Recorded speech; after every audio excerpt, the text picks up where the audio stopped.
안녕하세요. 반갑습니다. 창의과학교육 지도사 강의를 맡게 된 강사 이명랑이라고 합니다. 만나서 반갑습니다. 자, 여러분들과 함께 이식강을 함께 이끌어 가도록 할 겁니다. 파이팅 한번 외쳐보고요. 한번 시작을 해보도록 할 겁니다. 자, 우리 이 강의는요, 1강부터 3강까지는 과학교육에 관련된 이론적인 내용에 대해서 공부를 해볼 예정이고요. 4강부터는 우리 여러분들께서 현장에 나가서 교육을 하게 될 과학 이론 그리고 과학 실험에 관련된 내용들에 대해서 공부를 해보도록 할 겁니다.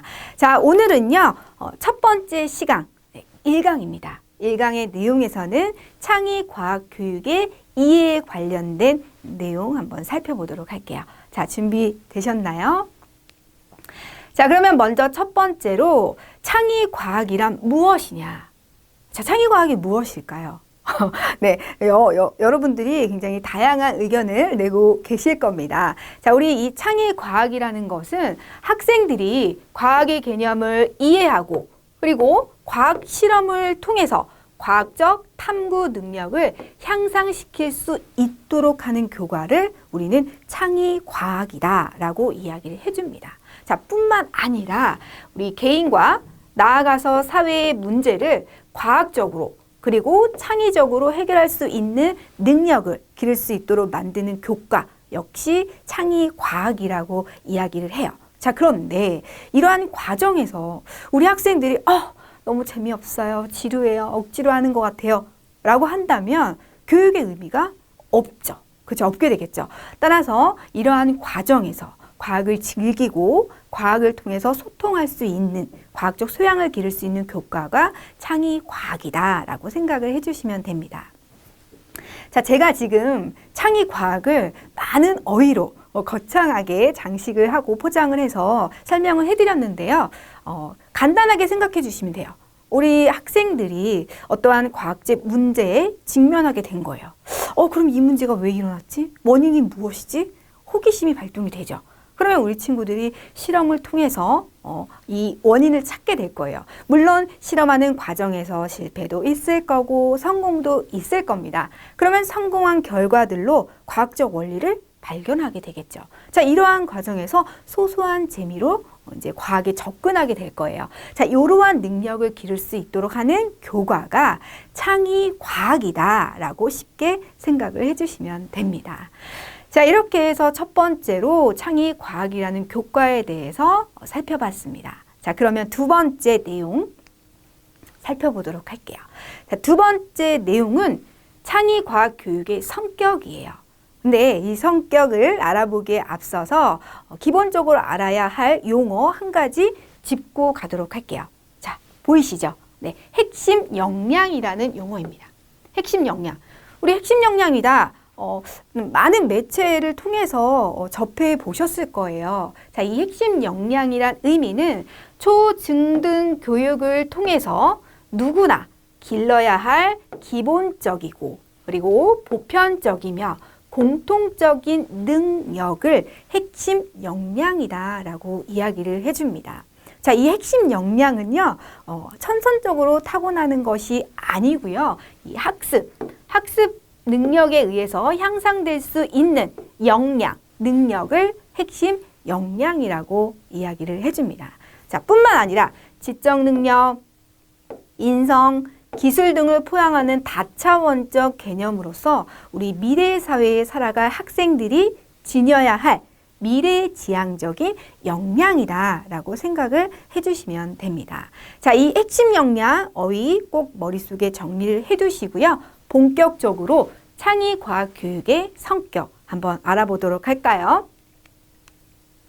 자, 창의과학 교육의 성격은 기본 개념의 통합적 이해와 탐구의 경험을 통하여 5가지 과학과 교과 역량을 도입했습니다. 이 역량을 포함하고 있는 것이 창의과학 교육의 성격이에요. 자, 5가지 과학과 교과 역량이 있죠. 5가지. 첫 번째는 과학적 사고력 있고요. 두 번째는 과학적 탐구 능력. 세 번째는 과학적 문제 해결력. 네 번째, 과학적 의사소통 능력. 5번째로는 과학적 참여와 평생학습 능력입니다. 과학적은 공통된 어이기 때문에 제가 그 뒷부분부터 빨간 줄을 그어놨고요. 이 5가지 과학과 교과 역량은 어떤 역량인지 하나하나 살펴보도록 할 겁니다. 그냥 너무 이거를 외워야지 라는 느낌보다는 그냥 어휘의 뜻을 느끼시면서 들어주시면 되겠습니다. 자, 그러면 우리 첫 번째 뭐 알아봐야 되죠? 네, 과학적 사고력이죠. 자, 과학적 사고력 한번 살펴보도록 할게요. 과학적 사고력은 무엇을 의미할 거예요? 사고다, 뭐 생각하는 거다. 이렇게 간단하게 생각해 주시면 됩니다. 하지만 우리는 정확한 정의를 알아야 되기 때문에 한번 살펴보도록 할게요. 자, 과학적 주장과 증거의 이 관계를 탐색하는 과정에 필요한 사고를 우리가 과학적 사고력이라고 이야기를 해줘요.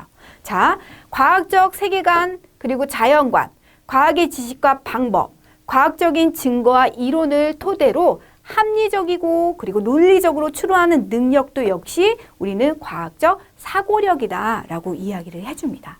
자, 그리고 욕심쟁이에요. 또 있어요.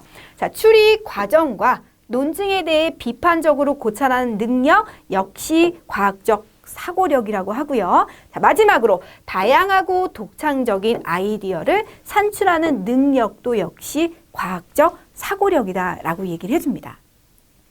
자, 그러면 이게 아는 것 같기도 하고 이해가 되는 것 같기도 하시죠? 자, 그래서 간단하게 한번 예를 들어볼게요.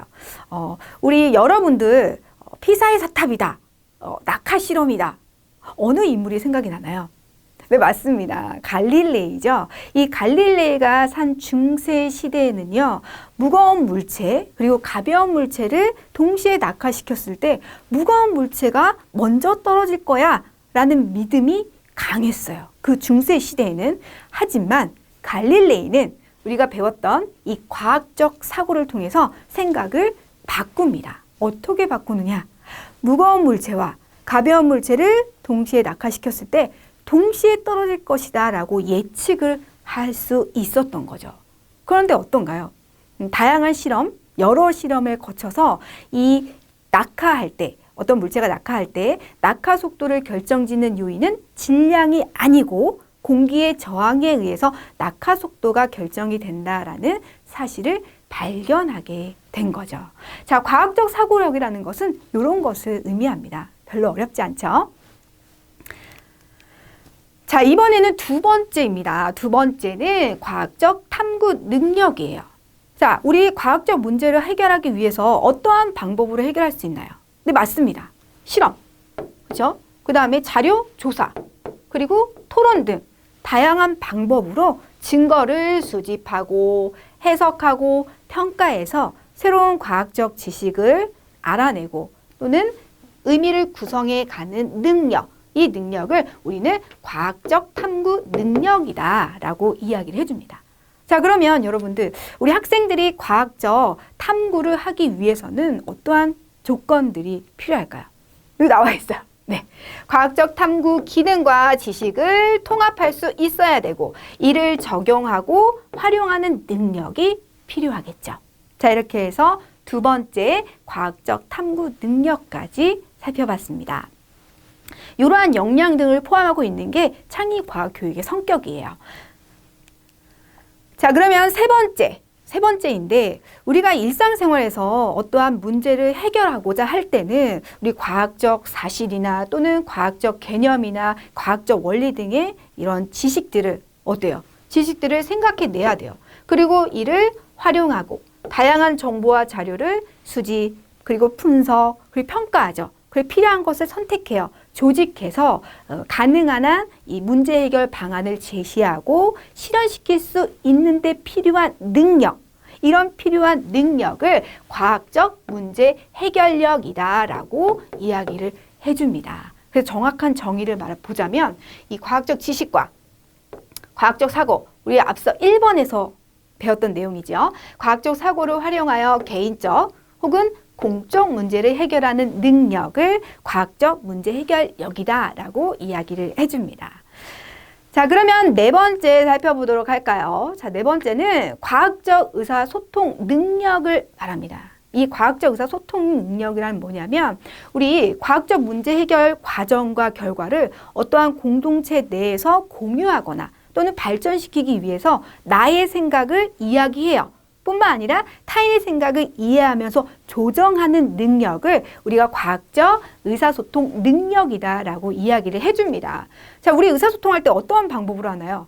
먼저 이렇게 우리가 이야기해도 말, 그렇죠? 말로 안 되면 또 그림으로 해도 되고요. 뭐 안 되면 뭐 글, 기호 등으로 다양한 양식의 의사소통 방법과 자 그리고 컴퓨터나 시청각 기기 등 다양한 매체를 통해서 제시되는 과학기술 정보들 있죠. 이런 과학기술 정보를 이해하고 표현하는 능력도 역시 과학적 의사소통 능력이다라고 해줍니다.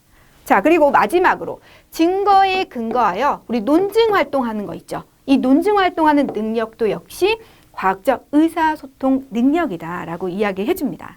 자, 한번 예를 들어 볼게요. 현장에서 학생들이 이제 실험 수업을 하게 될 때 이제 개인 실습이 아니라 조별 실험이 있을 거예요. 그러면은 뭐 6인 1조로 이렇게 실험을 한다라고 가정을 했을 때 만약에 이제 우리 친구들 실험을 진행을 해보세요. 그러면 이 6명의 친구들이 실험을 막 하기 시작하겠죠. 근데 학생들의 의견이 다 각양각색이에요. 어떤 친구는 저 A 과정부터 해야 돼. 근데 또 다른 친구는 아니야 B 과정부터 해야지. 또 다른 친구는 아니 C 과정부터 해야지. 아우 의견이 막 다양합니다. 그러면 이 친구들 어떻게 할까요? 서로의 의견을 이야기를 하고 조율을 하고 그리고 협력된 결과, 논의된 결과로 그러면 우리는 B부터 그럼 실험을 진행을 하자라고 결론을 내리게 됩니다. 이렇게 결론을 내리기까지의 과정은 과학적 의사소통 능력이 학생들이 있기 때문에 이러한 결론을 내릴 수 있게 되는 거죠. 자, 이렇게 해서 4번째까지 살펴봤고요. 마지막 5번째 살펴볼게요. 자, 5번째는 과학적 참여와 평생학습 능력이라는 것입니다. 사회에서 공동체의 일원으로 합리적이고 책임있게 행동하기 위해서 자, 과학기술의 사회적 문제에 대한 관심을 가지고 의사결정 과정에 참여하며 새로운 과학기술 환경에 적응하기 위해 스스로 지속적으로 학습해 나가는 능력을 우리는 과학적 참여와 평생학습 능력이다라고 이야기를 해줍니다. 자, 어려운 거 없어요. 지금 여러분들도 과학적 참여 굉장히 많이 했을 겁니다. 자, 과학적 참여의 예를 한번 들어보자면 이런 거예요. 지금 VR이다, AR이다, 가상현실이다, 증강현실이다, 영화 속에서, 게임 속에서, 광고 속에서 굉장히 많이 접할 수 있습니다. 그러면 이 AR과 VR의 과학적 원리는 뭐야? 어떤 기술이 적용이 된 거야? 와, 이거는 어떠한 장점이 있어. 하지만 이러한 단점이 있고 앞으로는 이런 걸 살려서 이런 분야에 활용했으면 좋을 것 같아. 라는 대화를 한다는 것 자체가 과학적 참여가 될 수가 있는 거예요. 자, 그러면 평생학습 능력은 뭐냐? 지금 여러분들 하고 있습니다. 여러분들도 지속적으로 뭔가를 이루기 위해서 계속적으로 공부를 하죠. 예를 들면 이런 거예요. 저도 스마트폰을 사용하고 있지만 여러분들도 스마트폰을 사용하고 계시죠. 너무나 단기간에 새로운 기능을 갖춘 굉장히 막 멋있는 휴대폰, 스마트폰이 빠르게 출시되고 있어요. 그런데 이거를 내가 사용하고자 하면 기능을 하나도 몰라요. 어떤 기술이 있기 때문에 어떤 기능이 있는지 모릅니다. 그리고 사용하기 위해서 어떻게 해요? 열심히 공부를 해야지 사용할 수 있습니다. 이렇게 열심히 공부하는 거 평생학습 능력이에요. 이 능력을 가지고 있기 때문에 매번 새로운 기계를 구입했을 때 공부를 통해서 사용할 수 있게 되는 거죠. 자, 이렇게 어렵지 않는 내용입니다. 자, 이렇게 해서 창의과학교육의 성격 포함된 역량 5가지에 대해서 공부를 해봤습니다. 어떻게 열심히 달려왔나요? 제 강의를 열심히 듣는 동안에 어깨 근육도 뻐근하고 눈도 좀 뻐근하시면 살살 마사지 좀 해주시고요. 주위 공기를 좀 환기시켜 주시기 바랍니다. 여기서 끝난 것 같지만 자, 이렇게 공기를 환기시키고 3번째 내용 들어가 보도록 하겠습니다. 자, 3번째 내용에서는 이러한 창의과학 교육이 왜 필요하냐, 창의과학 교육의 필요성에 대해서 이제 알아보도록 할 건데, 우리 인간은요, 끊임없이 좀 더 나은 삶을 살기 위해서 끊임없이 꾸준히 노력을 하고 있어요. 자, 인류가 처음에 농경 유목 사회를 하기 시작하면서 공동체를 이루게 되죠. 자, 이 공동체를 이루면서 좀 더 발달된, 진화된 사회 체계의 구조를 만들어가게 됩니다. 자, 그러면서 1760년대에 일어난 영국의 산업혁명 이후에 좀 더 과학 발달로 인해서 좀 더 복잡한, 좀 더 구체화된, 체계화된 공업사회를 이루게 되죠. 자, 인류는 그런데 여기서 멈추지 않습니다. 그 이후에 인류는 대변혁을 겪게 되죠. 자, 디지털 혁명이라는 대변혁을 겪게 됩니다. 우리 TV나 또는 기사들 보면은 막 디지털 혁명이다, 뭐 다 4차 산업혁명이다 이런 거 굉장히 많이 들으셨죠? 자, 이 디지털 혁명이란 어떤 것을 의미하냐면 많이 들어보셨을 거예요. 먼저 컴퓨터를 비롯한 IT의 융합 기술과 함께 사회 경제적 패러다임을 근본적으로 변화시켰습니다. 예를 들어서 휴대폰을 만든다. 그러면 단순히 기계들의 조립 이렇게 생각했다면 현대 사회에서는 이 휴대폰을 만들기 위해서는 기술적인 측면, 공학적인 측면, 예술적인 측면, 수학적인 측면을 융합해서 완벽한 융합된 이런 제품을 만들게 되었다는 거죠. 자, 두 번째는요. 아날로그와 디지털 기술을 단순히 합친 개념이 아닌 통섭을 통한 새로운 개념이 등장을 했고요. 자, 융합이란 말 또 많이 들어봤을 거예요. 우리 다음 시간에 스팀 교육의 이해에 대해서 공부를 해볼 건데 거기에 또 융합이란 단어가 엄청 많이 나올 겁니다. 그런데 이런 융합은 기존의 것을 단순히 합치는 통합의 개념을 뛰어넘었어요. 뛰어넘어 창의적인 아이디어로 새로운 것을 만들어내는 의미로 변화한 시대가 되었다라는 거죠. 자, 그러면 이러한 창의적이고 융합적인 사고를 요하는 창의융합 시대에 도래했습니다. 한번 예를 들어볼게요. 우리 과거에 자동차 산업이다라고 하면 기계공학적 측면에서 접근을 했어요. 굉장히 단순하게. 근데 현대사에서는 어떤가요? 디지털한 이 재료를 첨가한 융합적인 스마트 자동차가 대세입니다. 굉장히 멋있어요. 인공지능을 활용한 자율주행 자동차 한번 예를 들어볼까요? 우리 자율주행 자동차라는 거는 우리가 직접 운전하지 않아도 돼요. 굉장히 편하죠. 직접 운전하지 않고 스스로 목적지까지 데려다 줄 수 있는 자동차를 우리는 자율주행 자동차라고 이야기하는데 굉장히 멋있습니다. 뭐 예를 들어서 전파 탐지기 또는 시각 감지기가 장착돼 있어요. 그러면 주변의 상황을 어때요? 자, 스캔하겠죠. 스캔해서 주변의 상황을 쉽게 인식을 하고 어떠한 문제에 대해서 쉽게 처리할 수 있도록 컴퓨터 시스템이 구축되어 있어요. 뿐만 아니라 자동차 창 굉장히 멋있습니다. 나노 기술인 그래핀을 이용해서 이 모니터에 증강현실이 막 나타나요. 그 주변 상황을 쫙 인식을 해요. 그럼 주변 상황이 어떤지 확인할 수 있죠. 쉽게. 자, 그리고 뿐만 아니라 운전하다가 제가 앞차를 꽉 박았네요. 가슴이 쓰이시죠. 막 범퍼가 막 찌그러졌어요. 속상하죠. 그런데 이 자율주행 자동차 같은 경우에는 형상기억합금으로 범퍼를 만들어요. 그러면 이 형상기억합금은 원래의 모습을 기억하는 금속이라고 생각하시면 돼요. 범퍼가 찌그러졌죠? 원상복구됩니다. 뿐만 아니라 나노 페인트로 쫙 자동차 표면에 덮여 있어요. 먼지가 쌓이지 않아요. 자, 귀찮은 세차 할 필요가 없습니다. 자, 이러한 다양한 융합적인 분야를 합쳐서 창의적인 자동차가 만들어지게 되는 겁니다. 즉, 우리는 창의융합 시대에 살고 있어요. 자, 그러면 창의융합 시대가 도래했다. 이 창의융합 시대는 어떤 사회냐? 첫 번째, 융복합 사회예요. 융복합 사회이다.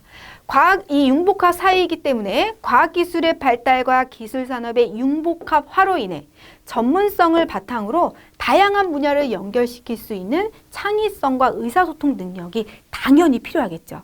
어떤 한 분야만 공부를 하면 안 돼요. 현대사회에서는 이 분야와 관련된 앞서 말씀드렸듯이 예술계통 또는 수학계통, 공학계통 어떠한 유연한 연관성이 있고 이를 통해서 우리가 창의적인 뭔가를 개발할 수 있는가를 생각해낼 수 있는 능력이 필요해진 시대입니다. 자, 그 다음에 두 번째, 창의융합 시대, 감성 기반 지식사회예요. 감성 기반 지식사회. 굉장히 좀 뭐라고 할까요? 좀 부드러운 느낌이 나는 어휘인데요. 자, 바람직한 가치관을 가지고 진로를 설계하고 서로 소통하며 상호 교류하는 능력이 필요하다. 앞서 이야기한 거와 비슷한 뉘앙스예요. 어떠한 제품을 만들 때 나 혼자 내가 갖고 있는 이 지식만으로는 완벽한 제품을 만들 수 없듯이 다양한 분야의 전문가들과 함께 상호 교류해서 만들 필요가 있다. 이렇게 생각해 주시면 됩니다. 자, 그 다음에 세 번째. 스마트한 시대죠. 자, 우리 여러분들 스마트한 시대에 살고 계십니다. 자, 스마트 시대입니다. ICT의 지속적 발전에 따른 정보 해석, 활용 능력 및 새로운 것을 창출하는 아이디어가 필요한 시대입니다. 따라서 미래의 사회는요, 첨단 과학 기술을 기반으로 빠르게 변화하는 융복합적 사회예요. 자, 과학적 소양을 가지고 직면한 문제를 창의적으로 해결하는 융합 인재가 필요한 시대가 지금이라는 거죠. 앞으로 미래도 마찬가지고요. 자, 그러면 이러한 융합 인재를 육성하기 위해서, 기르기 위해서는 창의, 과학, 교육이 필요하다. 즉, 육시 역량 구현을 위해서 창의, 과학, 교육이 필요하다라는 결론을 내릴 수가 있습니다. 자, 우리 여러분, 육시 역량이 뭐야? 갑자기 저게 뭐지? 라는 생각 하신 분들도 있을 거고, 나 육시 역량 뭔지 알아? 하시는 분들도 있습니다. 자, 그러면 우리 모르는 분들을 위해서 육시 역량이 어떤 역량인지 한번 살펴볼게요. 자, 준비되셨나요? 자, 육시 역량이란 무엇이냐? 여러분들처럼 우리 아이들이 어떻게 배우고 있느냐를 수십 년간 과학적인 방법으로 연구한 골린코프 교수와 허시 파세 교수에 의해서 체계화되었어요. 이 두 교수님의 주장은 이랬어요. 우리 미래를 대비하기 위해서는 전통적인 성적표에 기록되는 점수들 있죠. 수학이나 언어 등 이런 거죠. 이런 것들 시험을 통해서 측정할 수 있는 지식을 측정할 수가 있어요. 측정되는 이런 지식을 우리 하드 스킬이라고 얘기해요. 하드 스킬. 이 하드 스킬뿐만 아니라 얘를 넘어서는 무형적 기량도 미래에서는 필요하다라고 주장을 했습니다. 자, 이 무형적 기량을 소프트 스킬이라고 해요. 소프트 스킬, 하드 스킬, 소프트 스킬. 어렵지 않죠? 자, 이 소프트 스킬은 그럼 어떤 의미냐? 자, 볼게요. 타인과의 협업 능력. 굉장히 중요하죠. 문제를 해결하는 실행 기능 능력, 감정을 조절하는 자기 제어성, 의사소통 능력, 리더십, 회복 탄력성 등을 소프트 스킬이라고 이야기해요. 자, 이 소프트 스킬은 현장에서도, 교회 현장에서도 학생들을 통해서 많이 바라볼 수 있습니다. 예를 들면 조별로 실험을 할 때 이제 6명이 또 조다 가정을 해볼게요. 그러면 6명의 아이들이 막 그 실험 도구 얼마나 또 신기해요. 다 만지고 싶어요. 그 나이 또래의 학생들은. 그러면 내가 먼저 할 거야. 내가 이거 다 할 거야. 막 이런 친구들이 있어요. 그러면 협업이 가능한가요? 협업이 가능하지 않죠. 그조는 아무 실험도 못해요. 그러면 선생님이 재량껏 자, 그러면 A는 뭐를 하고 B는 뭐를 해라. 역할을 분담시켜 줍니다. 그러면 그 중에 또 한 친구는 내가 다 하고 싶은데 못하는 거야. 감정 조절이 안 돼요. 즉, 감정을 조절하는 자기 제어성이 굉장히 낮습니다. 즉, 이러한 친구들은 소프트 스킬이 낮은 거예요. 자, 그런데 이런 학교뿐만 아니라 이 비즈니스 세계에서도 소프트 스킬의 역량은 점점점 중요하게 취급이 되고 있습니다. 자, 이처럼 소프트 스킬뿐만 아니라 소프트 스킬과 하드 스킬을 포함한 것을 우리가 육시 역량이다 라고 이야기를 해주는 거예요. 자, 육시다. 느낌이 있죠. 뭘 것 같아요? 근데 6가지라는 거예요. 6가지 C 역량이라고 생각하시면 돼요. 자, 뭘까요? 볼까요? 첫 번째는 자신감. 자, 그 다음에 두 번째는 창의적 혁신. 번호는 뭐 1번, 2번 상관없고요. 자, 세 번째 비판적 사고. 네 번째는 콘텐츠. 다섯 번째는 의사소통. 여섯 번째는 협력이에요. 자, 그러면 자신감의 영어, 창의적 혁신의 영어. 자, 첫 번째 글자 다 모두 뭐예요? C죠. C. 그래서 육시 역량이다. 요걸 통틀어서 육시 역량이다 라고 이야기를 해줍니다. 자, 이렇게 해서 창의 과학 교육의 필요성에 대해서 살펴봤는데요. 창의 과학 교육이 필요해요. 그렇기 때문에 우리 여러분들께서 창의과학 교육을 하셔야 됩니다. 그럼 창의과학 교육의 방향, 어떠한 방향으로 해야 할 것인가? 자, 과학을 즐기고 누리고 나누는 교육을 하자라는 비전을 가지고요. 자, 첫 번째, 과학 교과 중심 단일 교과 체제가 아닌 복합 교과 체제의 교육을 해야 한다라는 거예요. 자, 예를 들어 볼게요. 역사 과목을 배울 거예요. 자, 역사적인 개념을 습득을 합니다. 근데 여기서 그치는 것이 아니라 그 시대의 과학, 그 시대의 기술은 어떤 것들이 있고 이런 과학 기술이 과연 사회에 어떤 영향을 미쳤는지까지 교육을 해야 한다는 거예요. 그러니까 어떠한 분야에 대해서 공부를 할 때 이 분야만 보는 것이 아니라 과학적인 측면도 보고 또 기술적인 측면도 보고 예술적인 수학적인 측면도 같이 생각할 수 있는 교육을 해야 한다는 거죠. 자, 그 다음 두 번째, 학생들에게 의미 있는 배움을 줄 수 있는 과학 수업으로 디자인을 해야 합니다. 단순히 주입식 교육이 아니에요. 학생들이 어떠한 문제를 발견했을 때 자신들끼리 의견을 조율을 하죠. 그리고 이 문제를 해결하는 과정에서 실험하고 탐구하는 과정에서 실험시 주의사항을 습득을 할 수가 있고요. 그리고 과학적 원리를 발견할 수 있습니다. 즉, 학생 체험형, 학생 중심형, 학생 참여형, 그리고 학습 과정이 중시되는 수업으로 디자인을 해야 한다는 거예요. 단순히 막 이거 외워가 아니죠. 지금은. 자, 그 다음에 세 번째는 ICT 활용 실습입니다. 자, 이 ICT 활용은요, 점점 더 강화되고 있어요. 교육 분야에서 강화되고 있고, 이 ICT 활용 실습 같은 경우는 이제 4강부터 우리가 실질적으로 현장에서 할 수 있는 실험 강의를 진행을 한다고 말씀드렸잖아요. 자, 이때 ICT 활용 실습 팁을 알려드리도록 할 겁니다. 자, ICT 이 활용 실습 같은 경우는 뭐 이런 거죠. 실질적으로 어떠한 실험을 하고 싶은데 구현할 수 없어. 그러면은 우리 플래시 효과라는 이런 것들을 이용해서 가상 실험을 할 수 있는 가상 실험을 해서 학생들의 이제 학생들이 과학적 원리를 쉽게 이해할 수 있도록 그리고 재미있게 확인할 수 있도록 할 수가 있고요. 뿐만 아니라 내용이 너무 어렵다. 또는 암기할 내용이 많다라고 했을 때는 과학송이 있어요. 또 아시는 분은 또 아실 거예요. 과학송이나 과학 영상을 통해서 재미있게 좀 더 친근하게 다가갈 수 있도록 만들어주는 교육이 필요하다라는 겁니다. 자, 이렇게 해서 창의과학교육의 방향까지 한번 살펴봤습니다. 자, 이렇게 해서 1강 마무리를 해볼 건데요. 자, 그러면 마지막으로 우리 1강에서 어떤 내용을 공부를 했는지 한번 확인을 해봐야겠죠. 자, 첫 번째 창의과학이란, 두 번째 창의과학교육의 성격, 세 번째 창의과학교육의 필요성, 네 번째 창의과학교육의 방향에 대해서 공부를 해봤습니다. 자, 우리 다음 시간 2강이죠. 2강에서는요, 스팀 교육의 이해에 대해서 공부를 해보도록 할 겁니다. 자, 이번 시간 강의는 여기까지고요. 다음 강의에서 찾아뵙겠습니다. 감사합니다.